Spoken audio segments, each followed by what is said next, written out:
Hello guys, welcome to exam hunter. So दोस्तों, हम लोग आज बिरसा मुंडा पर पढ़ने जा रहे हैं।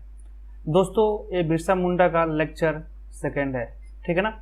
अगर आप नहीं देखे होंगे तो डिस्क्रिप्शन में लेक्चर 1 डाल दिया गया होगा, आप वहां से देख सकते हैं, ठीक है।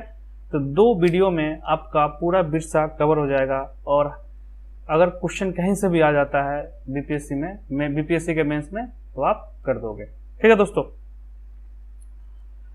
तो हमने प्रीवियस लेक्चर में क्या देखा था कि बिरसा मुंडा कैसे धार्मिक लीडर की तरह काम किए, मतलब एक जनजाति विद्रोह था उसको धार्मिक की तरफ कैसे मोड़ दिए, उसको रिलीजियस की तरफ कैसे मोड़ दिए, उसको हमने पिछले सेशन में देखा था, ठीक है दोस्तों।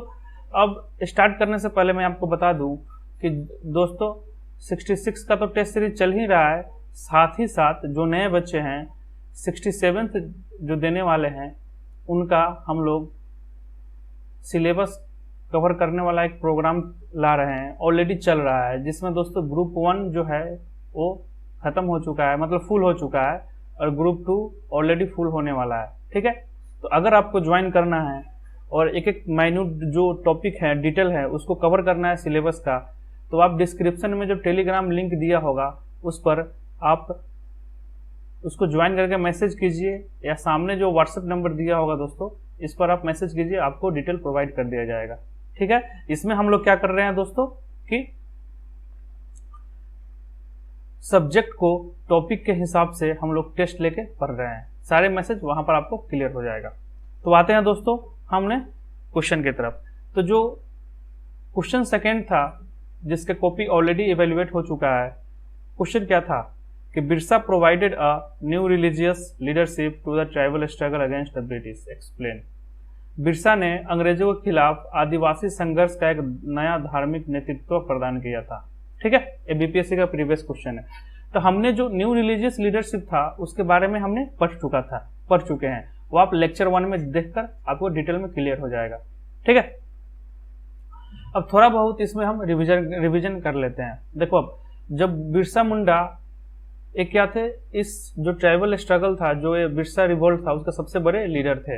1895 में उनको लगा कि हम हैं भगवान के दूत हैं, ठीक है। मतलब क्या है कि मेरे अंदर पावर है, हीलिंग पावर है, मतलब लोगों की जो दुख है उसको हम क्या कर सकते हैं, हील कर सकते हैं।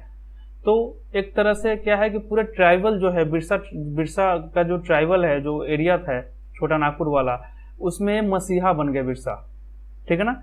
ये क्या बन गए, मसीहा बन गए। लोग आते थे इनके पास प्रॉब्लम लेके, ठीक है। तो ये क्या बोलते थे कि हम भगवान के दूत हैं, ऊपर हमारा भगवान है, आपको कोई भी कुछ चाहिए तो हम आपके मैसेज को भगवान की तरफ पहुंचा सकते हैं, ठीक है। एज अ मसीहा बन गए। और रिलीजन एक ऐसा धर्म है, एक ऐसा चीज है, रिलीजन एक ऐसा चीज है जो हम कॉमन से कॉमन, अनपढ़ से अनपढ़ पीपल को समझा के उसको अपने साथ हम ले सकते हैं, ठीक है। तो वन ऑफ द कारण था कि बिरसा ने इसको रिलीजियस मोड़ दिया, ठीक है। अब बिरसा ने जब रिलीजियस मोड़ दे दिया दोस्तों, तो बिरसा ने क्या बोला कि आपको जितने भी ऑर्थोडॉक्स सोच है उसको खत्म करना पड़ेगा। जैसे क्या है कि जानवर का बलि चढ़ाना, उसको खत्म करना पड़ेगा। अपने अंदर की बुराइयों को खत्म करना पड़ेगा, जो हम गलत सोचते हैं, गलत काम करते हैं, उसको खत्म करना पड़ेगा। उसके बाद जो हम लोग बहुत सारे भगवान को पूजते हैं उसको भी खत्म करना पड़ेगा। हमें एक सिंगल भगवान को पूजना है, वो कौन है, सिंह बोंगा। वो कौन है, सिंह बोंगा। तो दोस्तों ये मूवमेंट क्या था, रिलीजियस मूवमेंट था, बाद में पॉलिटिकल मूवमेंट में बदल गया, ठीक है। पहले रिलीजियस मूवमेंट था, बाद में पॉलिटिकल मूवमेंट में बदल गया। तो ओवरऑल कंसेप्ट हमने ये सब पढ़ा था, ठीक है। अगर आपको डिटेल में रिलीजियस मूवमेंट अगर देखना है दोस्तों, तो आप क्या करें, लेक्चर 1 को देखें और लेक्चर 2 को जो अभी चल रहा है उसको देख ले, आपका बिरसा मुंडा कवर हो जाएगा। इससे पहले ऑलरेडी संथाल पर 2 लेक्चर आ चुका है, उसको देख लेने के बाद आपको कहीं भी और देखने की, कहीं भी बुक्स पढ़ने की जरूरत नहीं है, आप इजीली कवर कर दोगे, ठीक है। तो अब देखो हम इस मूवमेंट के बारे में पढ़ते हैं कि हमने इंट्रो पढ़ लिया था, ठीक है, कौन से एरिया में था वो पढ़ लिया था, पहले रिलीजियस धार्मिक विद्रोह था, रूप लिया वो पढ़ लिया था, धार्मिक से राजनीतिक कैसे गया वो पढ़ लिया था, ठीक है। अब इसमें हम क्या पढ़ेंगे कि इस मूवमेंट का कारण क्या था। ओवरऑल अगर कारण देखोगे दोस्तों तो जितने भी ट्राइबल मूवमेंट हुए हैं सबका सेम था, ठीक है। तो अब देखो कॉजेज देखो, कारण देखो, इसका कारण क्या था, क्यों ये विद्रोह हुआ। तो सबसे पहले देखो दोस्तों इकोनॉमिक कारण जो देखते हैं हम लोग, आर्थिक कारण देखते हैं। तो अगर हम आर्थिक कारण देखें दोस्तों, एक सिस्टम था जिसको बोलते हैं खुटखुटी सिस्टम, ठीक है ना, खुटखुटी सिस्टम, प्रथा जिसको बोल सकते हो, नाम वही है, हिंदी इंग्लिश में नाम एक ही है। इसमें क्या होता था दोस्तों कि जो ट्राइबल थे वो कॉमन ऑनरशिप था उनके लैंड पर। जैसे सपोज करो कि छोटा नागपुर वाला रीजन हो गया, ठीक है ना, तो इसमें ट्राइब रह रहे हैं, बिरसा मुंडा ट्राइब सब रह रहे हैं। तो इसका क्या था कि ये सपोज करो उनका खेत हुआ, ठीक है ना, तो इस पर सबका हक होगा, सब मिल के उपज करते थे, सब मिल के खाते थे। अभी के सिस्टम की तरह नहीं है कि हमारा खेत अलग है, हमारा भाई का खेत अलग है, सबका अलग है। उस समय कॉमन ऑनरशिप था। तो इसको जब ब्रिटिश सरकार आया तो इसको खत्म कर दिया, इस खुटखुटी अरेंजमेंट को खत्म कर दिया। इसके जगह नया एक सिस्टम ला दिया जिसमें बोला कि अब एक कॉमन ऑनरशिप नहीं रहेगा, अब सब बंदे के पास लैंड जाएगा, ठीक है। क्यों?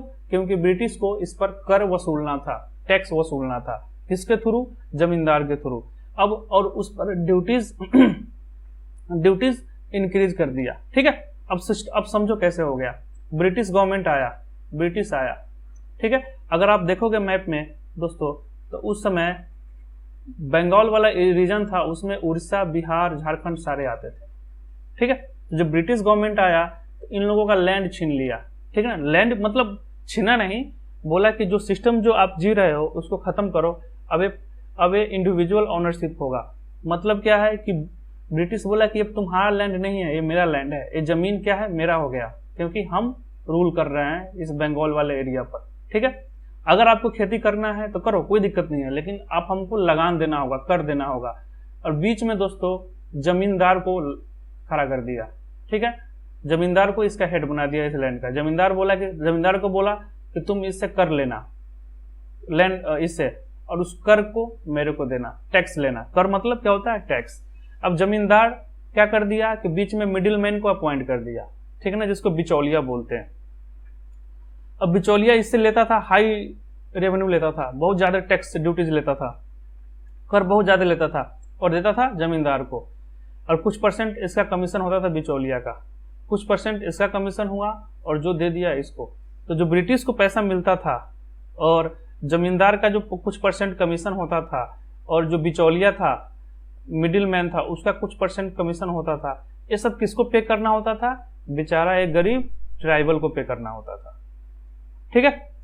तो एक्सप्लॉयटेशन इंक्रीज हो गया। अगर ये पे नहीं करेगा, पहले तो सपोज करो कि कॉमन ओनरशिप है, ठीक है, तो सारे मेहनत करके करेंगे, आराम से पे हो जाएगा। लेकिन अब सपोज करो कि कॉमन ओनरशिप से हटाकर इंडिविजुअल लैंड सबको बांट दिया गया एक एक करके, ये पॉसिबिलिटी हो सकता है ना कि इस दोनों में एक साल उपज हो, इस दोनों में ना हो। तो ये दोनों जो लैंड है, जमीन है, इसमें उपज नहीं होगा, ये टैक्स कहां से देगा, कर कहां से चुकाएगा। ये क्या करेगा, जो मिडिल मैन है, जो साहूकार सब है, लैंडलॉर्ड है, इस सबसे क्या लेगा, लोन लेगा, सूदी ब्याजी जो करते हैं उससे लोन लेगा। और उसका इंटरेस्ट रेट दोस्तों 500% के आसपास होता था, इतना ज्यादा कि उनको पता था कि ये ले रहा है लेकिन कभी चुका नहीं पाएगा। इस तरह से एक्सप्लॉयटेशन होता था। एक खुटखुटी जो सिस्टम था इसको खत्म कर दिया गया। अब समझे ना कि जो खुटखुटी सिस्टम था, कॉमन ओनरशिप था, इसमें आराम से सब मिल बांट के रहते थे, लेकिन उसको खत्म करके सेपरेट कर दिया। अब सेकंड देखो कि जो ट्राइबल होते हैं दोस्तों, ध्यान से सुनो, जो ट्राइबल होते हैं दोस्तों वो क्या करते हैं, वो नेचर पर डिपेंड करते हैं, ठीक है ना, जंगल पर डिपेंड करते हैं। उनका जीने रहने का जो भी कुछ लाते हैं वो जंगल से लाते हैं, कुछ प्रोडक्ट लाए, ठीक है ना, तो सारे जंगल पर डिपेंड रहते हैं। लेकिन जब ब्रिटिश आया तो उसने फॉरेस्ट डिपार्टमेंट सेटअप किया, जंगल का एक डिपार्टमेंट है सेटअप किया 1864 में, ठीक है। उसमें इस डिपार्टमेंट ने क्या किया कि जो फॉरेस्ट के जो रिसोर्स सब होते हैं ना, जो प्रोडक्ट सब होते हैं, जो ट्राइबल यूज करते थे, उसको मार्केट में बेचते थे, उस सब पर कंट्रोल कर लिया। कौन? ब्रिटिश ने कंट्रोल कर लिया। बोला कि ठीक है, तुम रिसोर्स को बेचो, प्रोडक्ट जो है ट्राइबल्स जंगल से तुम जो भी उत्पादन कर रहे हो उसको बेचो, लेकिन उस पर भी हमको कुछ परसेंटेज कर देना पड़ेगा। ठीक है। अब देखो, उसके बाद एक और एक्ट पास किया गया जिसका नाम है इंडियन फॉरेस्ट एक्ट 1778 में। इस सबको आपको याद करके लिखना है नोट्स एग्जाम में, ठीक है ना। Indian forest act. अब देखो, अब इसमें क्या हुआ कि जो मोनोपोली था, मोनोपोली मतलब क्या होता है ना कि सिर्फ ट्राइबल लोग का जो मतलब मोनोपोली मतलब होता है कि किसी एक चीज पर अपना अधिकार जमाना। जो ट्राइबल लोग जो फॉरेस्ट पर डिपेंड थे उसको खत्म कर दिया है इस एक्ट के थ्रू। और ब्रिटिश सरकार ने क्या करा, अपना मोनोपोली जमा लिया कि हम जो करेंगे वही सही होगा। ठीक है। अब इस पॉइंट को हम आगे आगे देखते हैं। देखो, अब नेक्स्ट है रिलीजियस कॉजेज। आपको पता होगा कि ब्रिटिश के साथ साथ ब्रिटिश मिशनरीज जो होते हैं, जो धर्म होता है दोस्तों, उसको प्रचार करते हैं, उसका भी ओरिजिन हुआ। अब ब्रिटिश मिशनरीज सब क्या करते थे, जो धार्मिक गुरु सब होते हैं वो आके इस सब रीजन में अपने धर्म को प्रचार करते थे, अपने क्रिश्चियन जो ईसाई जो होता है, ईसाई धर्म को प्रचार करते थे। तो इससे क्या होता था कि लोगों को, जो ट्राइबल है वो सीधे साधे होते हैं, पढ़े लिखे नहीं होते हैं, तो उनको इन्फ्लुएंस करते थे कि मेरा धर्म बहुत बढ़िया है, तुम्हारा नहीं है। तो वन ऑफ द कारण था इस रिवॉल्ट का। ठीक है। इसीलिए इसमें देखो तो बिरसा मुंडा ने क्या बोला कि सिंगल हमारा एक भगवान है जिसका नाम है सिंह बोंगा।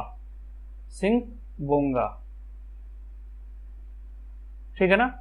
तो वो भी एक रीजन था, उसको आप मेंशन कर सकते हैं। नेक्स्ट है सेटल्ड एग्रीकल्चर कर दिया। अब देखो, सेटल्ड एग्रीकल्चर मतलब क्या होता है कि पहले ये लोग है ना बैन और शिफ्टिंग एग्रीकल्चर करते थे। अब देखो, पहले अब समझो होता क्या है। पहले ये जो रीजन है, सपोज करो ये फॉरेस्ट रीजन है, ये क्या है, फॉरेस्ट रीजन है, सारे जंगल है। तो इसको अगर सपोज करो, पहले क्या होता था ना, जो झूम कल्टीवेशन होता था, झूम खेती, झूम प्लस पद्दू। ठीक है। अब ये होता क्या है, देखो अब इसको ध्यान से समझो। अब जब ब्रिटिश को खेती करना होता था दोस्तों, ब्रिटिश बोल रहे हैं इन लोगों को, तो इन लोग क्या करते थे कि ये जो रीजन है ना, सपोज करो यहाँ से है ना, इस रीजन के जंगल को काटना स्टार्ट कर दिया। इस रीजन के जंगल को काट दिया तो लकड़ी को यूज कर लिया, जंगल कट गया। अब यहाँ पर खेती करते थे। ठीक है। यहाँ पर खेती करते थे। अब एक समय आएगा कि ये एरिया फर्टाइल नहीं रहेगा, अब एक खेती करने के लायक नहीं रहेगा। ठीक है। तब अब वो क्या करेंगे, अब वो दूसरे जगह जाएंगे। कहाँ जाएंगे? इस एरिया को छोड़ के अब इस एरिया पर चले जाएंगे। अब इसके जंगल को खत्म करेंगे। तब तक ये यहाँ पर नया जंगल उपजने लगेगा, इसको खत्म करेंगे। यहाँ के जंगल को काट के फिर यहाँ खेती करना स्टार्ट कर देंगे। ये करते थे, इनको बोला जाता था झूम और पोदू कल्टीवेशन। लेकिन क्या हुआ कि ये सब आया ब्रिटिश, और ये सब खेती करने से ऐसे मना कर दिया, और एक सेटल्ड एग्रीकल्चर को बोल दिया कि बोला कि तुम्हारा जो जमीन है वहीं करो खेती, तुमको झूम कल्टीवेशन, फॉरेस्ट को काट के कल्टीवेशन करना अलाउ नहीं है। ठीक है। और एक कारण था डिकूज, वन ऑफ द रीजन था जो बाहरी। देखो, अब ट्राइबल आपको पता होना चाहिए कि ये जो है ना लोग सब, ये सब आराम से अपना रहने वाला लोग सब है, मतलब आइसोलेशन में रहने वाला है, बाहर से किसी से मतलब नहीं रखता है। लेकिन ब्रिटिश के आने के बाद ब्रिटिश प्रशासन जब इंटरफेयर करने लगा तो बाहर से लोग सब आने लगे। ठीक है ना, मिडिल मैन सब, इनको एक्सप्लॉयट करने के लिए, लूटने के लिए। तो उनको ये लोग बोलते थे डिकू। ठीक है ना। तो डिकू आके एक्सप्लॉयट करते थे तो लोग तंग आ गए थे। वन ऑफ द रीजन ये भी था। ठीक है। एक और रीजन था जिसको आप पॉलिटिकल राजनीतिक कारण बोल सकते हैं, छठा, वो था कि इनका एक अलग स्ट्रक्चर था, रहने का, जीने का अलग स्ट्रक्चर था, जिसमें क्या है कि अगर इसने कोई क्राइम किया, कोई कुछ कर दिया पूरे एरिया में, तो इनका एक अलग जुडिशियल सिस्टम था, जस्टिस का सिस्टम था, न्याय का सिस्टम था। लेकिन वो आके ब्रिटिश वो भी खत्म कर दिया उसको। जो मेन जो भारत था उसका जो सिस्टम था उसमें इंटीग्रेट करने की कोशिश किया, तो वो भी एक रीजन था। ठीक है। अब देखो, कॉजेज हो गया। अब इसका रिजल्ट क्या हुआ? रिजल्ट से पहले आपको पता होना चाहिए कि बिरसा मुंडा को क्या कर दिया गया, कैप्चर करके जेल में डाल दिया गया, वहां बिरसा मुंडा डेथ कर गए। ठीक है, ये सब कहानी जो सुनना है ना, आप पहले वाले लेक्चर देखो, इसमें हम बता रहे हैं कि लिखना कैसे है, क्या क्या लिखना है। ठीक है, तो जब जो विद्रोह हुआ ना, सबसे आपको पता होगा कि सबसे ऑर्गेनाइज, मोस्ट ऑर्गेनाइज विद्रोह था। ठीक है ना, तो आपको तो तब जब इतने ऑर्गेनाइज विद्रोह हुआ, अब उसके बाद कुछ इम्पैक्ट ना पड़े ब्रिटिश सरकार पर, ऐसा तो हो नहीं सकता। तो ब्रिटिश सरकार ने क्या करा कि जो खुटखुटी सिस्टम तो था ना, जो हम पढ़े थे, जो कॉमन ऑनरशिप था खेत में, उसको फिर से ओके कर दिया, बोला कि ठीक है तुम लोग को एक सिस्टम रहेगा, इसको हटाया नहीं जाएगा। ठीक है ना, अब कौन से एक्ट के थ्रू किया, पीजेंट अमेंडमेंट एक्ट 1903 के थ्रू। ठीक है, और आपको जानकर ताजुब होगा दोस्तों कि सिस्टम अभी भी है, अभी भी है। अब बिहार, पहले तो बिहार था, अब बिहार के बाद झारखंड अलग हो गया। ठीक है ना, अभी भी झारखंड में सिस्टम अभी भी चल रहा है। ठीक है, सेकंड देखो, सेकंड रिजल्ट क्या रहा कि छोटा नागपुर टेनेंसी एक्ट पास किया गया। छोटा नागपुर टेनेंसी एक्ट पास किया गया। उसमें क्या हुआ कि ये जो जनजाति हैं, जो ट्राइब्स है, उनके राइट्स को लीगल कलर दिया गया। मतलब जो राइट एंजॉय करते हैं, अगर इसका कोई हार्म होता है तो they can seek the judicial system, वो जजमेंट ले सकते हैं, जुडिशियरी न्यायालय जा सकते हैं।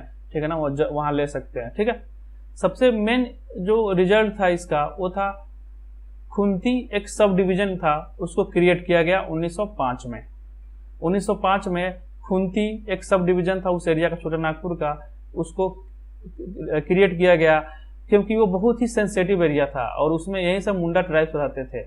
और जो नया एडमिनिस्ट्रेशन जो आया, वो बहुत ही सेंसिटिव था इस एरिया को लेके, कोई छेड़ दखल ये सब नहीं करता था। आपको पता होना चाहिए कि जो ट्राइबल वाला जो एरिया है अभी इंडिया में, वो या आइदर प्रेसिडेंट और गवर्नर, राज्यपाल या राष्ट्रपति के कंट्रोल में आता है, ये आपको पता होना चाहिए, जो हम लोग पॉलिटी में पढ़ेंगे। ठीक है, अब सबसे बड़ा जो इसका रिजल्ट क्या रहा ना कि इस आंदोलन, जो ब्रिटिश इस पर एक्सप्लॉयटेशन किया, इस पर कत्लेआम किया मुंडा का, इसका ग्लोबल क्रिटिसिज्म हुआ, पूरे दुनिया से इसका क्रिटिसिज्म हुआ। ठीक है ना, और उस समय आपको पता होना चाहिए प्रेस वगैरह काफी डेवलप कर गया था, तो बहुत ही क्रिटिसिज्म झेलना पड़ा। सबसे इंपॉर्टेंट जो रिजल्ट था इसका दोस्तों, कि ये क्या था, रिलीजियस मूवमेंट था। बिरसा ने धार्मिक मूवमेंट स्टार्ट किया था, बाद में जाके वो राजनीतिक मूवमेंट बना था, पॉलिटिकल मूवमेंट बन गया था। तो जो रिलीजियस मूवमेंट था ना, इसका आपको पता होना चाहिए कि लेक्चर 1 में आप पढ़े होंगे कि बिरसा मुंडा का मेन काम क्या था कि जो ट्राइब में जो गंदगी आ गई है ना, जो जनजाति में गंदगी आ गई ना, उसको प्यूरिफाई करना।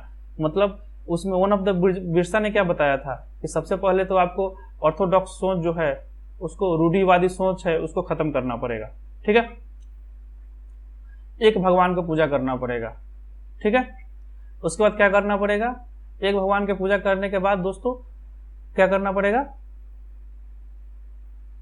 जितने भी आप अंदर में की गंदगी है उसको खत्म करना पड़ेगा। सही सोच, सही एक्शन सब होना चाहिए। मतलब क्या है कि मोरालिटी जो है और इथिक्स है अपने अंदर लाओ। ठीक है, तो ये सब नारा दिया था। तो इससे क्या हुआ, ओवरऑल देखेंगे तो ट्राइब्स जो है वो प्यूरिफाई हुआ। मतलब अच्छे चीज सब होते हैं, अच्छे मैनर्स होते हैं, वो इनके अंदर इनकलकेट हुआ इस मूवमेंट से, ये भी डाल सकते हो। ठीक है, अब दोस्तों फेलियर तो आपको पता होगा, ओवरऑल जितने भी ट्राइबल मूवमेंट था ना, सबका फेलियर एक ही है, आप लिख सकते हो। ठीक है ना, क्या था, ट्रेडिशनल वेपन था, हथियार था, तीर धनुष भाला, इस सबसे कितना लड़ेंगे ये लोग। ठीक है, रिसोर्स, पैसे की कमी थी। ठीक है ना, ये क्या था, मूवमेंट लोकलाइज था, पूरे इंडिया से सपोर्ट इनको नहीं मिला था। ये सब आप कहाँ लिख सकते हो, संथाल में भी लिख सकते हो, या अन्य रिवोल्ट आएगा उसमें भी लिख सकते हो। सब में एक ही कारण था, कारण और फेलियर ओवरऑल देखा जाए तो सेम ही था। यूनिटी, लैक ऑफ यूनिटी हो गया, ये भी नहीं था उन लोगों में। ठीक है, और बिरसा मुंडा जब मर गए तो इस जो रिवोल्ट था, इसका नेता जो होता है वो गायब हो गया। ठीक है, तो लास्ट में आप कंक्लूजन डाल दे तो आपका आंसर खत्म हो गया। ठीक है, तो हमने बिरसा मुंडा का कहानी पढ़ लिया, कॉजेज पढ़ लिया। देखो हमने क्या पढ़ा फर्स्ट लेसन में, इंट्रो पढ़ा, परिचय जिसको बोलते हैं उसको आप देख लो, एक कौन से रीजन में था उसको देखा मैप के थ्रू। ठीक है, उसके बाद रोल ऑफ बिरसा बिरसा बिरसा मुंडा कैसे इसमें रोल प्ले किए उसको देखे, इनके रिलीजियस मूवमेंट को देखे, फिर धार्मिक ओर कैसे रिवोल्ट ले गया, फिर बाद में पॉलिटिकल राजनीतिक मोल कैसे हुआ वो देखे, इस रिवोल्ट का कारण क्या था ये भी देखे, इस रिवोल्ट का परिणाम क्या हुआ, रिजल्ट जिसको बोलते हैं वो भी देखे, ठीक है ना। ये रिवोल्ट फेल कैसे कर गया वो भी देखे, और लास्ट में आपको कंक्लूजन कर दिए, ठीक है ना। तो 2 लेक्चर में आपको ये सब मिल जाएगा, और ऐसा कुछ है नहीं जो बचा है इसमें। तो कोई भी क्वेश्चन है बिरसा संथाल पर आप आराम से कर सकते हो, प्रेजेंटेशन सही रहेगा तो नंबर आपको दमादम मिलेगा, ठीक है। अब देखो क्वेश्चन क्या है, क्वेश्चन को कैसे हम डील करेंगे। क्वेश्चन था कि Birsa provided a new religious leadership to the tribal struggle against the British. Birsa ने अंग्रेजों के खिलाफ आदिवासी संघर्ष में एक नया धार्मिक नेतृत्व कैसे प्रदान किया, स्पष्ट कीजिए। तब लिखेंगे कैसे, सपोज करो ये हमारा 4 पेज हमें लिखना रहता है दोस्तों, हमेशा ध्यान रखना 4 पेज 22 मिनट, ठीक है। तो हम आधा में क्या कर देंगे, परिचय लिख देंगे, ठीक है, और बगल में अगर जगह बच जाएगा तो बना देना कि कौन से रीजन में हुआ था। इससे कुछ नहीं होगा, नहीं बनाओगे तब भी चलेगा, लेकिन क्या होगा कि अच्छा दिखेगा, ठीक है। अब आपको क्या बताना है, कारण बताना है, ठीक है ना। तो क्वेश्चन का डिमांड कारण नहीं है, तो कारण आपको संक्षिप्त में बताना है। कारण आप यहाँ पर चार्ट बना के कारण बता दो, that is sufficient. Main demand है धार्मिक, जो धार्मिक डिमांड है ना, पेज नंबर 2 पर धार्मिक को अच्छे से डील करो, और धार्मिक से पॉलिटिकल कैसे हुआ था उसको यहाँ तक डील करो, ठीक है। 1.5 पेज 2 पेज खत्म हो जाएगा आपको। लास्ट में आपको बच जाएगा क्या, तो आप इसका परिणाम बता दो, ठीक है ना, परिणाम बता दो, और फेलियर बताना है तो फेलियर बता दो, वो भी चार्ट बना के। इसको एक्सप्लेन करने की जरूरत नहीं है, क्योंकि मेन डिमांड क्वेश्चन का क्या है कि ये धार्मिक नेतृत्व वाला है, उसको हमको करना है, और लास्ट में कंक्लूड कर दो, ठीक है। तो ऐसे प्रेजेंटेशन बना के सब टॉपिक दे के अगर बनाओगे तो नंबर बढ़िया मिलेगा दोस्तों।